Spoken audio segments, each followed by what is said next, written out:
दोस्तों नमस्कार। यह है मार्गदर्शन फॉर सिविल सर्विसेज। मैं अनुराग चौधरी। दोस्तों आज की वीडियो में आप पढ़ेंगे महात्मा गांधी से संबंधित एक बहुत ही महत्वपूर्ण टॉपिक, सर्वोदय की अवधारणा। महात्मा गांधी के सर्वोदय का सिद्धांत क्या है, इसका अर्थ, विशेषताएं और सर्वोदय के प्रमुख साधन क्या हैं, आज की इस वीडियो में आप जानेंगे। दोस्तों आप इसका पीडीएफ भी डाउनलोड कर सकते हैं, लिंक मैं डिस्क्रिप्शन बॉक्स में डाल दूंगा। तो आइए थोड़ा सा जान लेते हैं सर्वोदय के बारे में। दोस्तों सर्वोदय शब्द जो है वो गांधी जी द्वारा प्रतिपादित एक ऐसा विचार है जिसमें सर्वभूत हितैषता की बात की जाती है, यानी सभी लोगों का हित या कल्याण। इसका सामान्य अर्थ होता है सभी लोगों का उदय यानी उन्नति, और भारत की आर्थिक, राजनीतिक, सामाजिक आदि समस्याओं के निराकरण के लिए महात्मा गांधी द्वारा चलाया हुआ ये एक सामूहिक आंदोलन है जो मानव जीवन के दार्शनिक पक्ष पर आधारित है, और इसका उद्देश्य समाज को ऐसा रूप देना है जिसमें आर्थिक विषमता, दरिद्रता, शोषण आदि के लिए कोई स्थान न रहे और सभी लोग समान रूप से उन्नत, समृद्ध और सुखी हो सकें। तो आइए जानते हैं विस्तार से महात्मा गांधी के सर्वोदय के सिद्धांत के बारे में। दोस्तों महात्मा गांधी का जो मुख्य सिद्धांत है वो सत्य और अहिंसा है। गांधी जी को सत्य और अहिंसा की साक्षात मूर्ति कहा जाता है, और महात्मा गांधी भारत के ही नहीं बल्कि संपूर्ण विश्व के एक अद्वितीय व्यक्ति थे। उनके हृदय में समस्त मानव जात के प्रति असीम श्रद्धा का भाव था। वो एक ऐसे कर्मयोगी थे जो कथनी और करनी को बराबर महत्व देते थे। वे किसी एक धर्म, जाति, देश और समुदाय के कल्याण की बात नहीं करते थे, बल्कि उन्होंने संपूर्ण विश्व के मानव जाति के कल्याण और उत्थान का स्वप्न देखा था। उनकी ये सोच थी कि भारत के स्वतंत्र होने पर भारतीय समाज की सामाजिक और आर्थिक बुराइयों का अंत करना उनकी प्राथमिकता होगी। और भारतीय स्वतंत्रता का स्वप्न तो गांधी जी के जीवन काल में साकार हो गया था, लेकिन संपूर्ण जाति का कल्याण करने की उनकी इच्छा अधूरी रह गई। दोस्तों सर्वोदय के विचार का जन्म देखा जाए तो एक प्रकार से सर्वे भवन्तु सुखिनः, ये प्राचीन भारतीय दर्शन है।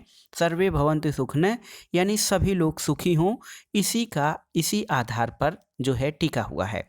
और इस बात में सर्वोदय का विचार छिपा हुआ है कि सभी लोग सुखी हों, सभी का कल्याण हो, सभी का उदय हो, यानी सभी की उन्नति और विकास हो। भारतीय चिंतकों ने हमेशा किसी वर्ग विशेष के कल्याण की बात नहीं की, बल्कि संपूर्ण मानव जाति के कल्याण की बात की है। और गांधी जी के मन में ये विचार जॉन रस्किन की पुस्तक अनटू दिस लास्ट पढ़ने के बाद आया, और उन्होंने अपने मन में सभी के कल्याण की बात बिठा ली। गांधी जी ने स्वयं स्वीकार किया है कि अनटू दिस लास्ट पुस्तक पढ़कर मैं जितना अधिक प्रभावित हुआ उतना पहले कभी नहीं हुआ था। पुस्तक पढ़ने के बाद मुझे नींद नहीं आई और मैंने इसके विचार जीवन में धारण करने का मन बनाया।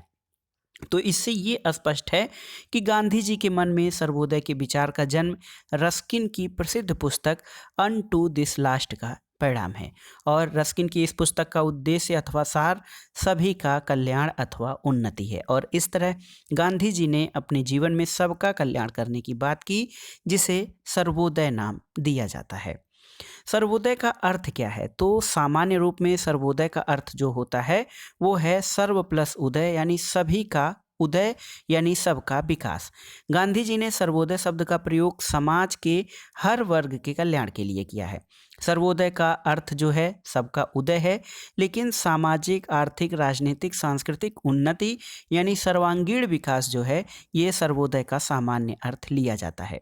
गांधी जी ने साम्यवादियों के उस विचार का खंडन किया है जो निर्धन वर्ग के कल्याण करने की बात करते हैं।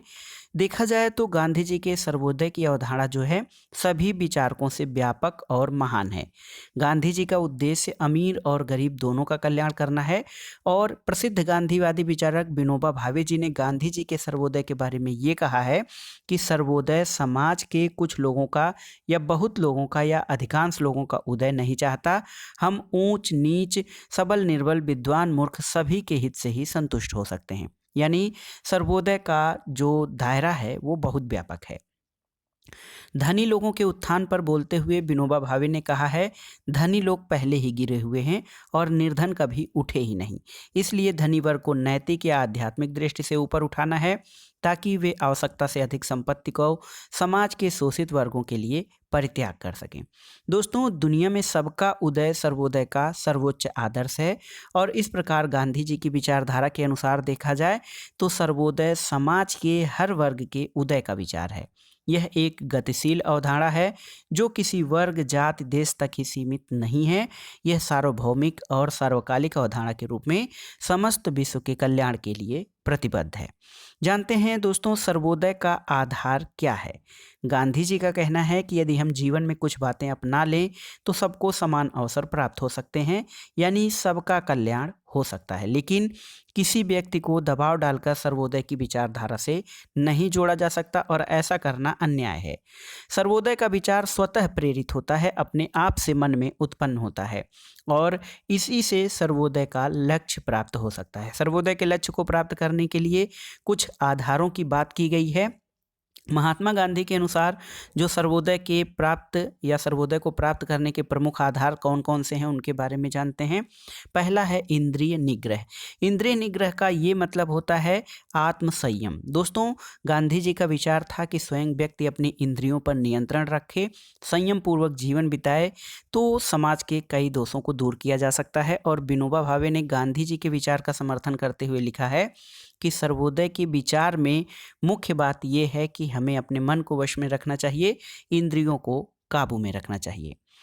सर्वोदय का दूसरा आधार है नए समाज की रचना। तो गांधी जी का मानना था कि वर्तमान समाज जो है अन्यायपूर्ण संबंधों पर आधारित है, व्यक्तियों के हित परस्पर विरोधी हैं और इन दोषों को दूर किया जाए या शोषण मुक्त नए समाज की रचना कर दी जाए तो सर्वोदय का लक्ष्य प्राप्त हो सकता है।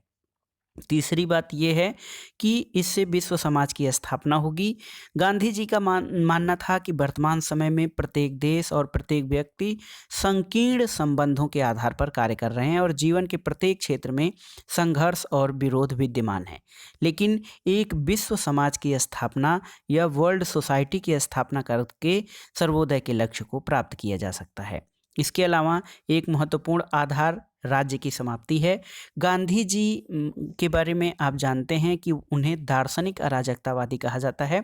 गांधी जी मानते थे कि राज्य व्यक्ति के व्यक्तित्व के स्वतंत्र विकास में बाधा है और राज्य विभिन्न वर्गों और समुदायों में वर्गभेद को बढ़ाता है और यदि राज्य को समाप्त कर दिया जाए तो शोषण मुक्त समाज और राम राज्य की स्थापना हो सकती है। राम राज्य का यहाँ पर व्यापक अर्थ है। इसका अर्थ ये है कि ऐसा समाज जहाँ पर किसी को कोई कष्ट न हो, कोई भय न हो, सभी सुखी हों और सभी निरोग हों।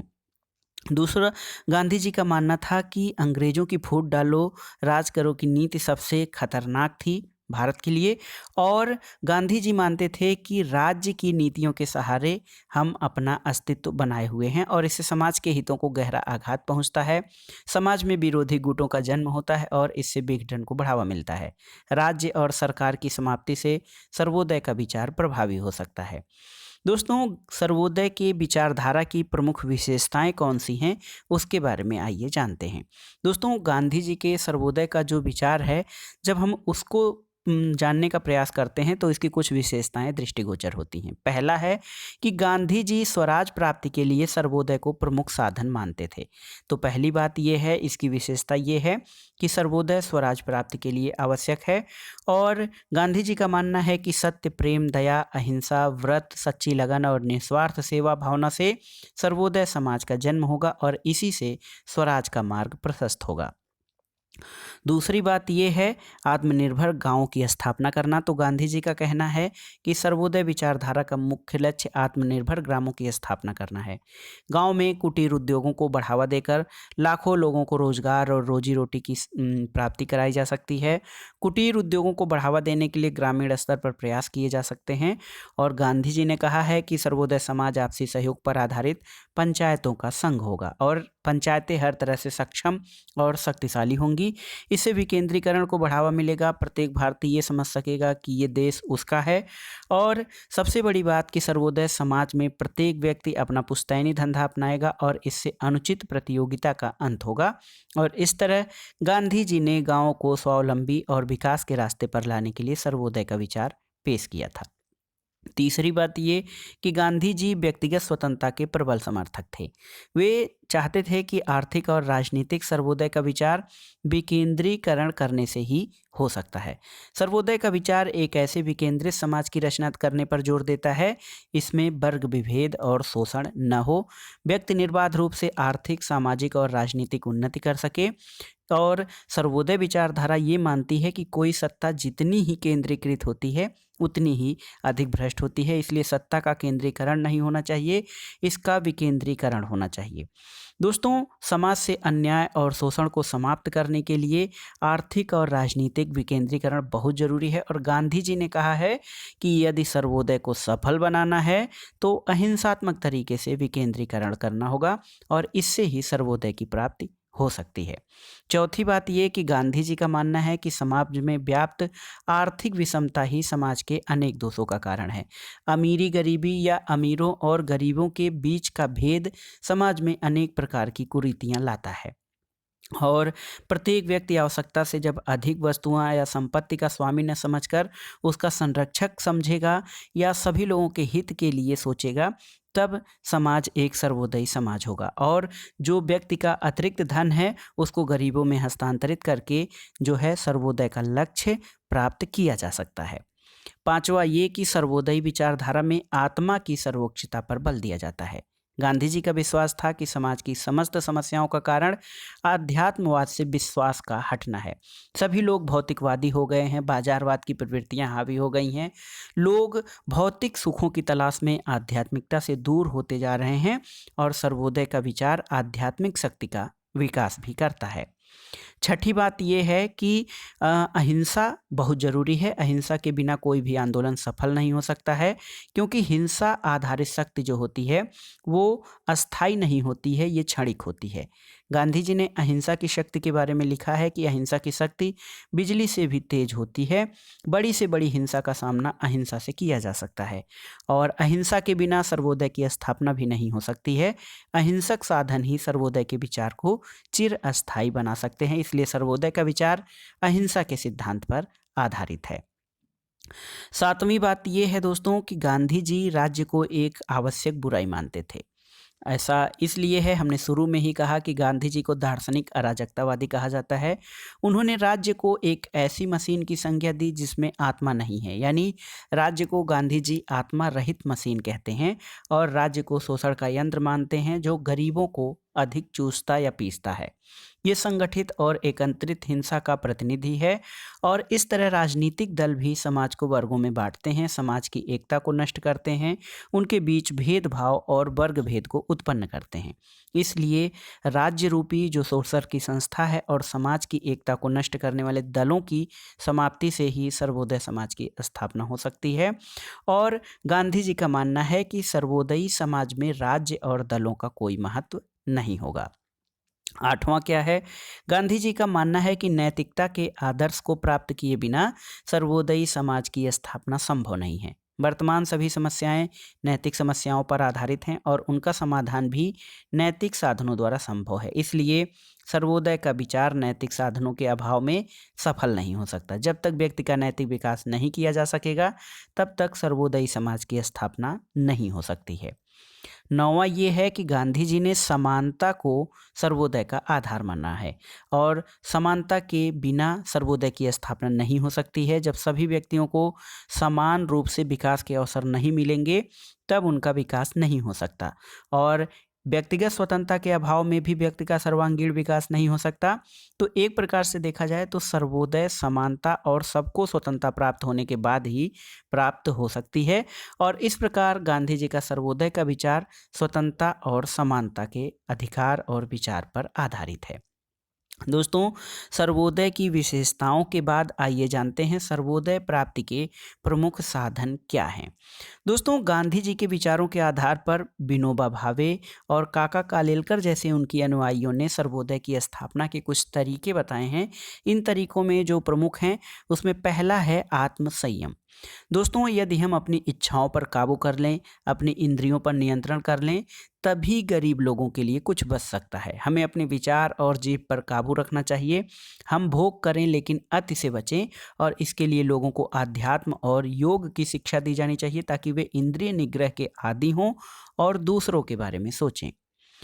सत्याग्रह के लिए जो दूसरा साधन है वो है हृदय परिवर्तन। दोस्तों, हृदय परिवर्तन नैतिक जिम्मेदारी है प्रत्येक व्यक्ति की, और अहिंसात्मक साधनों द्वारा अमीरों को गरीबों की सहायता करनी चाहिए।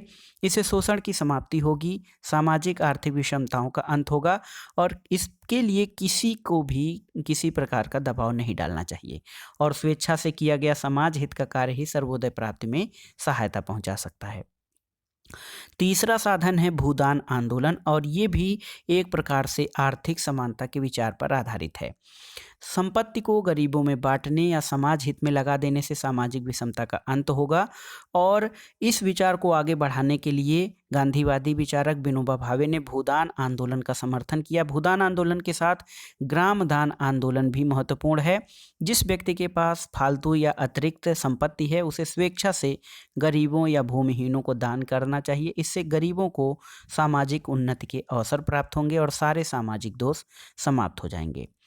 तीसरा साधन है ट्रस्टीशिप की व्यवस्था। दोस्तों, ट्रस्टीशिप का जो सिद्धांत है इसे न्यासिता का भी सिद्धांत कहा जाता है। गांधी जी का मानना है कि जो अमीर लोग हैं उस संपत्ति को समाज की धरोहर समझकर उसकी रक्षा करें, स्वयं को उसका स्वामी न समझें। ये संपत्ति के समान वितरण का नैतिक सिद्धांत है। इसे जो है बाध्यकारी रूप से किसी पर लागू नहीं किया जा सकता है। दोस्तों, पांचवा जो साधन है सर्वोदय प्राप्ति का वो है राज्य और सरकार का अंत। गांधी जी का मानना था कि राज्य और सरकार व्यक्ति के व्यक्तित्व के विकास में बाधा पहुंचाते हैं। इनका अंत करके ही सर्वोदय के लक्ष्य को प्राप्त किया जा सकता है। दोस्तों, इस तरह से देखा जाए तो गांधी जी और उनके अनुयायियों ने सर्वोदय के विचार का पोषण किया है। उन्होंने समाज के प्रत्येक वर्ग के उत्थान के लिए कार्य करने पर जोर दिया ताकि सर्वोदय की प्राप्ति हो सके, लेकिन फिर भी सर्वोदयी विचारधारा यथार्थवादी स्वरूप ग्रहण नहीं कर सकती है। आज का युग भौतिकवाद और प्रतियोगिता तथा प्रतिस्पर्धा का युग है। इसमें सर्वोदय को प्राप्त करना बहुत ही कठिन है। दोस्तों, देखा जाए तो सर्वोदय समाज की हर समस्या का समाधान नहीं कर सकता है। गांधी जी ने सर्वोदय को प्राप्त करने के तरीकों के बारे में ज़्यादा तो कुछ नहीं कहा है, लेकिन भूदान और ग्रामदान जैसे उपाय उनके बाद के विचारकों द्वारा शामिल किए गए हैं। लेकिन इतना होने के बावजूद भी गांधी जी के सर्वोदय के विचार को समय समय पर महत्व दिया जाता रहा है। 73वें संविधान संशोधन, इसमें पंचायती राज संस्थाओं को महत्व दिया गया, और उनके अहिंसा संबंधी जो विचार हैं अहिंसा संबंधी विचारों पर आधारित होने के कारण सर्वोदय का विचार काफ़ी प्रासंगिक है। दोस्तों, आज दुनिया संकीर्ण राष्ट्रीयताओं की शिकार है। विश्व शांति के लिए गांधी जी के सर्वोदय के विचार की सार्वभौमिकता आज अधिक व्यवहारिक लगती है। इस कारण गांधी जी के सर्वोदय संबंधी विचारों का परमाणु युग में भी विशेष महत्व है। तो दोस्तों, ये था आज का वीडियो। इस वीडियो में आपने सर्वोदय की अवधारणा और महात्मा गांधी के सर्वोदय के सिद्धांत के बारे में विस्तार से आपने पढ़ा। वीडियो आपको कैसा लगा हमें कमेंट बॉक्स में ज़रूर बताइएगा। वीडियो को लाइक करें, शेयर करें, और इस चैनल मार्गदर्शन फॉर सिविल सर्विसेज को सब्सक्राइब करें। वीडियो देखने के लिए धन्यवाद दोस्तों। नमस्कार।